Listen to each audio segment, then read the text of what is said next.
আরে বাপরে, এটা কোথায় এসে আমি মুখ কালো করে নিলাম। আরে মজাই এসে গেল বন্ধু। দেখো এখনই 19 নিয়ে শালা রাফা দাফা হয়ে পড়ো। এত হ্যান্ডসাম ছেলের এত সস্তা দাম। এখন আর টাকা তো নেই। ঠিক আছে বলো কত লাগবে। এই শালা হারামি লোকটা তো বেশি এগোতে শুরু করেছে। শালা পিছিয়ে যাও। রাত, তাড়াতাড়ি হোটেল থেকে অফিসে চল। তুই কোন মেয়ের সঙ্গে ছিলি এখানে? আবে তুই অনেক প্রশ্ন করিস। আজ থেকে অফিসে তোর জায়গায় আমি, আর আমার জায়গায় তুই হবি। শেষ পর্যন্ত তুই কি করতে চাইছিস? আরে ইয়ার, এই দাগটা তো কিছুতেই যাচ্ছে না। চল কুমিনি, এটার আসল কারণ খুঁজে বের কর। এই যে এসে গেল। কুমিনি শুধু মজা নিতেই আসে। শোনা, আমার চোখ কিন্তু চিলের মতো।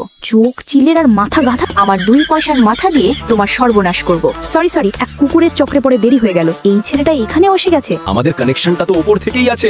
আর এই হচ্ছে আমাদের কোম্পানির ডিরেক্টর নিধি। আরে এই কোম্পানি তো এরই বেরোলো। আমাদের সিদ্ধান্ত হচ্ছে এই ডিল আমরা নিধির সঙ্গেই করব। আজ থেকে মিসেস নিধি আমাদের পার্টনার হবেন। চুপ করো তোমরা। আমার প্রজেক্টটা তো দেখোইনি। ডিল ভেঙে দাও, না হলে তোমাকে বদনাম করে দেব। নিধি আমার কাছে প্রমাণ আছে, বদনাম করে দেব। নিধি আমার কাছে প্রমাণ আছে। এইটা থেকে সেই ভিডিও কোথায় গেল? আরে আমিও ইচ্ছুক এটা দেখার জন্য। আরে চুপচাপ করে দেখে যা। সালা, তোর উপরও মাজার নেশা ধরে গেছে। ম্যাম, আপনি যা বলবেন আমি তাই করে দেব। এই সব ঘটনার পেছনে এর হাত আছে। এটাই তোমার 100 কোটি টাকার প্রমাণ। আমি ঠিক সময় গিয়ে সেই গ্লাসটা নিয়ে এসেছি যার উপর তোমার আঙুলের ছাপ আছে, আর সেটা তুমি আমাকে খেতে দিয়েছিলে। আমি এই ডিলটা করব। আপনারা পরের অংশ দেখতে চান তাহলে ভিডিওতে লাইক আর সাবস্ক্রাইব করে দেবেন।